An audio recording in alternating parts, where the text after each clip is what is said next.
Bonjour à tous, voilà, je fais cette petite vidéo pour essayer de partager une de mes passions. J'aime réparer et particulièrement les vélos. Et donc je vais essayer de regarder avec vous, avec cet exemple, ce qu'il faut faire, ce qu'il faut éviter, etc. J'ai une petite expérience dans ça. Je vis en Australie. Et donc vous verrez peut-être des marques de vélos ou des pièces ou des, je sais pas, des modèles que vous avez jamais vus. Mais bon voilà, pour le principe, tout est identique, hein, excepté les freins. Les freins sont inversés comme le reste, hein. C'est-à-dire que en Australie, le frein avant il est sur votre droite et si je me souviens bien, en France il est sur votre gauche sur le guidon. Mais voilà, c'est tout.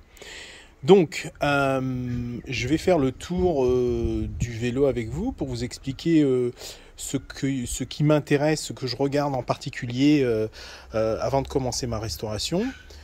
C'est toujours important lors de l'achat, si vous achetez le vélo, ça dépend de ce que vous allez faire avec, bien entendu. Pour le coup, là, ce que je vous explique, c'est une restauration afin de vendre le vélo. Donc, il faut rester dans des budgets raisonnables et il faut pas s'embarquer dans des réparations qui vont être beaucoup trop coûteuses et qui, au final, vont faire que le vélo va être trop cher et ne trouvera pas d'acquéreur. Maintenant, si vous voulez faire une rénovation parce que le vélo a une histoire toute particulière pour vous, c'est le vélo du grand-père, vous avez roulé dessus quand vous étiez gamin ou je ne sais quoi, bon ben là c'est autre chose, hein. Peut-être que vous êtes prêt à dépenser un peu plus et puis dans la restauration elle-même, peut-être que vous allez pas prendre de raccourcis. Ce que je veux dire par là, c'est que vraisemblablement sur ce vélo-là, il y aura peut-être des pièces qui sont d'origine, qui ont peut-être 30-40 ans que je ne pourrais pas trouver. Donc je vais les remplacer par des pièces adaptables qui vont faire que le vélo soit fonctionnel, mais néanmoins ça ne remplace pas la pièce d'origine, hein. C'est pas vraiment la même chose et si vous voulez faire une restauration fidèle, eh ben c'est pas le même coût non plus. Voilà, donc ce vélo il est quand même bien équipé. Le système dérailleur groupe il est pas mal. Les pédales, les bras de pédale sont en aluminium. Le vélo est assez léger. Le système de freinage assez ancien, avec toutefois déjà ce système de déverrouillage qui permet de libérer la roue quand vous voulez enlever la roue par exemple. Donc voilà, les leviers de vitesse sont bien entendu sur le cadre lui-même. Donc évidemment, il y a des pièces qui ont vraiment souffert du temps, hein, et ici, le matériel souffre de la météo, hein. L'été, il fait très très chaud, et donc il y a pas mal de trucs le caoutchouc, les matériaux comme ça cuit carrément, hein, donc voilà. Là, il y aura un petit peu de réparation. Mais quand je prends le vélo au départ, ce que je regarde, moi, c'est les roulements. Roulement d'axe de pédalier. Donc, est-ce qu'il y a du jeu? Roulement de roue. Est-ce qu'il y a du jeu dans l'axe de roue? Pas du tout sur celui-ci. Les deux, je les avais vérifiés. Roulement de direction aussi. Est-ce que la direction est dure? Est-ce que... Voilà. Ça, c'est important au départ parce que... ça peut être long, c'est pas très coûteux de remplacer les roulements, en général coûte pas très très cher, mais c'est pas toujours facile de trouver des vieux modèles. Et en plus de ça, c'est assez long à faire, et ça peut être aussi, ça peut demander beaucoup d'outillage. Donc voilà. Donc ça c'est le premier point que je voulais aborder avec vous. Puis après, je vais commencer à faire un petit nettoyage pour regarder de plus près tout ce qu'il y a à faire. Je tiens à dire au départ que souvent, quand on fait une restauration, on a tendance à faire quelque chose qui n'est pas très logique. C'est de, par exemple, nettoyer le vélo, et puis une fois qu'il est propre, on le polish, et puis après, on va faire des retouches de peinture ou je ne sais quoi, alors que mécaniquement, on n'a pas tout testé, tout essayé pour vérifier si tout fonctionne. Donc il faut faire ça dans l'ordre, c'est-à-dire qu'il y a des points névralgiques sur le vélo à vérifier, comme je vous ai dit, l'axe de pédalier, les axes de roue, l'axe de direction, le cadre, est-ce que le cadre a subi des déformations, a été plié, a été dans un accident, etc. Il faut bien regarder tout ça avant de commencer.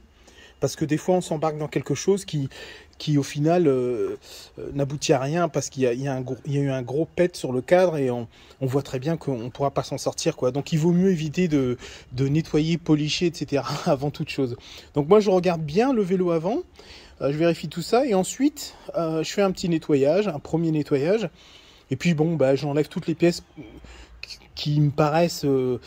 c'est évident que je vais devoir les enlever de toute façon, là, comme par exemple, je sais pas, les vis sur le cadre, les vis de fixation de porte-gourde, ou les cocottes là, de levier de frein. Je vais les enlever, elles sont complètement pourries, moisies, brûlées, je ne sais quoi, donc autant les enlever. Voilà, donc ça va être la première étape. À tout à l'heure. Alors, étape 2, je viens de laver le vélo, il est encore mouillé. Et donc, je jette un coup d'œil pendant que je le lave, en regardant est-ce que les pièces vraiment rouillées peuvent être simplement nettoyées, si c'est une petite rouille de surface, ou si c'était plus pénétrant dans le métal. Donc je vérifie tout ça.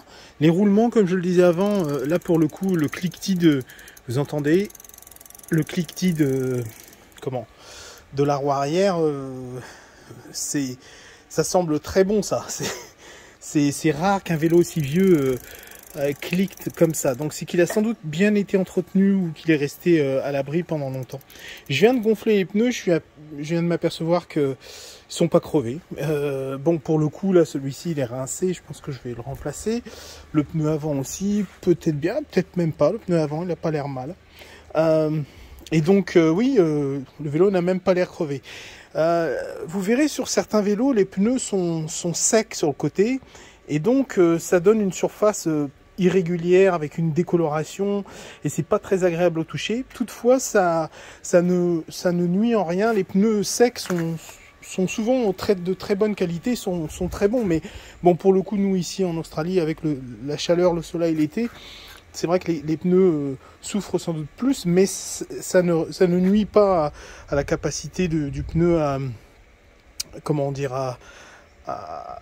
résister aux intempéries sous la pluie.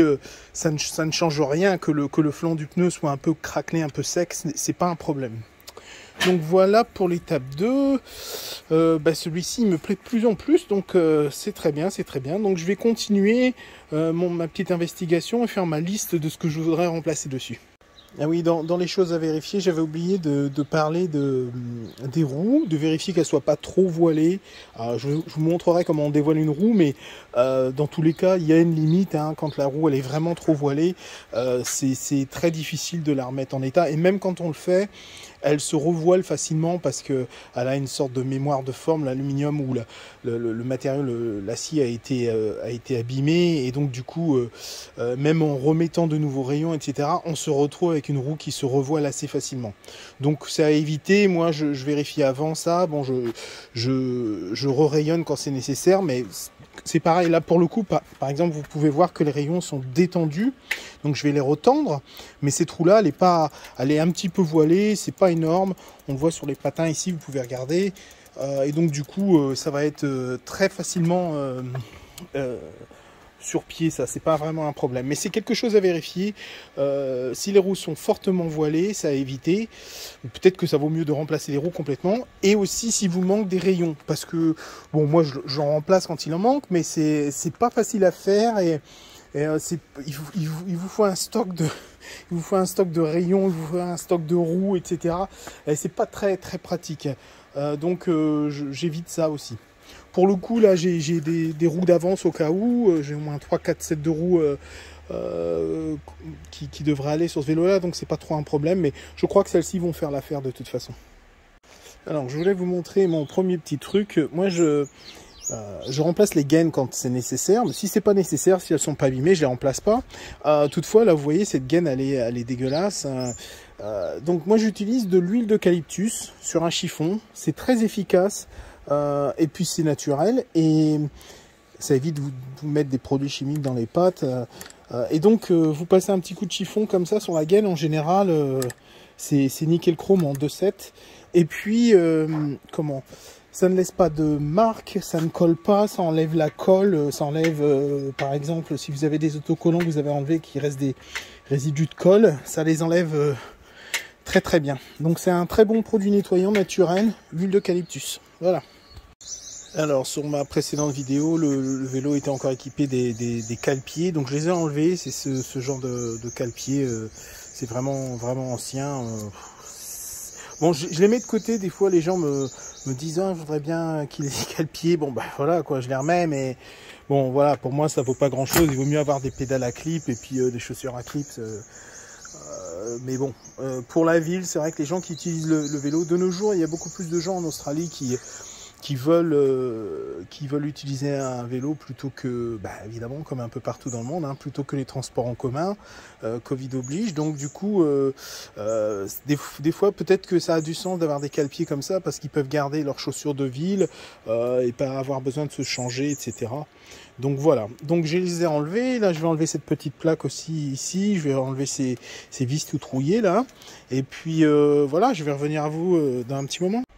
Donc pour continuer à vous montrer l'efficacité de l'huile d'eucalyptus, vous voyez ces marques sur la peinture là, c'est des pets qui ont été réalisées sur le vernis de la peinture. Et donc normalement on peut enlever en surface, voilà, on peut enlever pas mal de ces marques parce qu'elles sont en fait en surface sur le vernis. Elles n'ont pas atteint profondément la peinture. Bon, évidemment, là, il y en aura qui auront atteint la peinture. Mais c'est toujours important de vérifier avant, parce qu'avant de faire une retouche de peinture, vous voyez bien qu'entre ça et un peu de polish, on devrait s'en sortir sans faire de peinture sur ce vélo. Ce qui est important, parce qu'il faut retrouver les couleurs, etc. Donc, voilà. Huile d'eucalyptus, très très efficace pour toutes sortes de marques sur la peinture, sur les chromes, le métal. Et puis ça n'abîme rien. Donc si ça marche pas, au pire, après ce sera le polish. Mais disons que voilà, c'est toujours utile d'essayer avec ça. Alors sur ce vélo, le frein avant, comme vous pouvez voir, fonctionne bien, il revient bien. Donc mécaniquement tout a l'air de fonctionner. Je changerai le câble sans doute de toute façon, mais le frein lui-même a l'air de fonctionner. Par contre, quand on manipule le frein arrière, c'est évident que ça ne revient pas rapidement, donc il y a bien un problème. Pour le coup, on va couper le câble tout de suite, puisqu'il faudra le faire. Voilà, on coupe le câble. Et puis, on va le dégager un peu, voilà. Donc de l'autre côté, le câble, bah, c'est une tête comme ça, je vais vous le montrer. Voilà, c'est ce genre de câble sur ce type de guidon de vélo de course, c'est ce genre de câble. Alors, il y a cette petite pièce qu'il faut essayer de garder. Bon, j'en ai plein d'avance, mais c'est toujours... elle n'est pas abîmée. Donc, ce câble, pour le coup, il n'est pas abîmé. Là, je regarde, il n'est pas abîmé. Bien entendu, il va être... plus loin, il va être amoché, il va être un peu rouillé, mais il pourra très bien faire un câble de frein avant très facilement. Je vais bien le vérifier, voir s'il n'a pas de brin cassé, etc. Voilà. Et désolé, je me reprends. Alors, je disais que je vais d'abord démonter le mécanisme de frein ici, là, qui est tout grippé, et je vais l'ajuster proprement avant de couper mon câble, parce qu'il faut que je fasse ça de toute façon. Voilà. À bientôt. Alors, quand je décide de garder les gaines, ce que je fais, c'est que je démonte la gaine, je la nettoie proprement, et je mets dedans du lubrifiant en bombe, directement dans le trou, comme ça, et aux deux extrémités, et je laisse reposer comme ça pendant un moment. Alors j'ai avancé un peu sur le vélo, là j'ai passé déjà les câbles de frein. Toutefois je voulais vous montrer, quand vous avez besoin de passer un câble de frein, et de le tendre à la bonne distance pour que les patins soient au plus proche de la jante. Quand ça me paraît un peu difficile, aujourd'hui ça se passait bien, quand ça me paraît un peu difficile, j'utilise une petite presse comme celle-ci, que je viens placer sur le frein. Attends, je vais essayer de le faire avec le téléphone dans une main, c'est pas facile. Voilà. Alors ça ressemble à ça. J'ai fait un trou sur cette partie, la partie jaune là. Ce trou correspond à la place de l'écrou du patin de frein. Je ne sais pas si vous voyez bien là. Voilà. Il se retrouve à l'emplacement du patin de frein.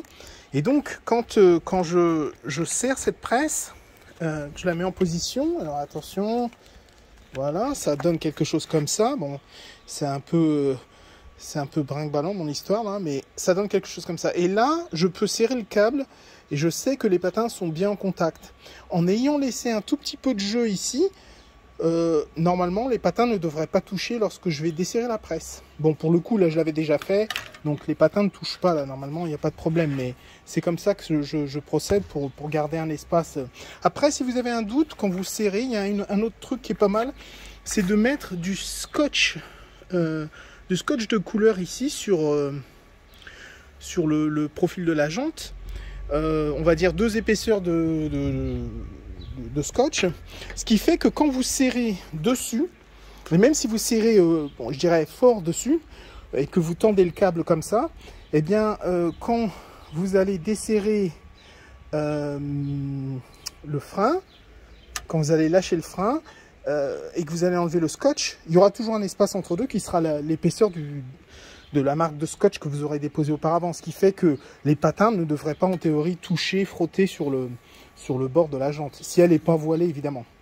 Donc voilà. Après, il y a un réglage aussi sur l'axe de fixation du frein là. Vous pouvez desserrer cet écrou et replacer le caliper, comment dirais-je, le mécanisme de frein tout entier dans la bonne position et resserrer. Voilà. Donc voilà pour le moment, je referai une petite vidéo quand j'aurai avancé un peu plus sur le vélo. Bon, alors là on va passer au câble de dérailleur.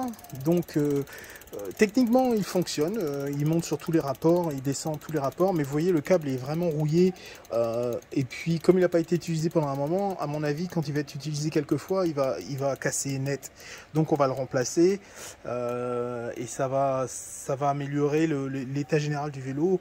Tout ce qui est un peu rouillé sur un vélo d'occasion, ça fait pas bon genre, donc il vaut mieux essayer de s'en débarrasser. Les leviers de vitesse sont assez sympas, c'est des leviers Shimano, ils sont jolis comme tout en aluminium. Ça c'était déjà un bon petit vélo, hein. Je sais pas combien ça pouvait coûter à l'époque, mais c'était un vélo de qualité. C'est très demandé ici sur Victoria, là sur Melbourne. C'est des vélos très demandés. Moi j'habite assez loin de Melbourne, mais ça vaut le coup pour moi d'aller les emmener et de les vendre à Melbourne, tellement c'est demandé sur place. Bon, pour le coup là on est en pleine restriction, je peux pas y aller, donc ce vélo là il va être fait, on va attendre un peu qu'on ait le droit de se déplacer à Melbourne. Nous on est en province et on a donc, ils ont levé le pied un petit peu pour nous, on a un peu plus de liberté pour le moment, mais Covid étant, il n'est pas question d'aller à Melbourne, j'ai pas le droit de me déplacer jusque là-bas. Voilà.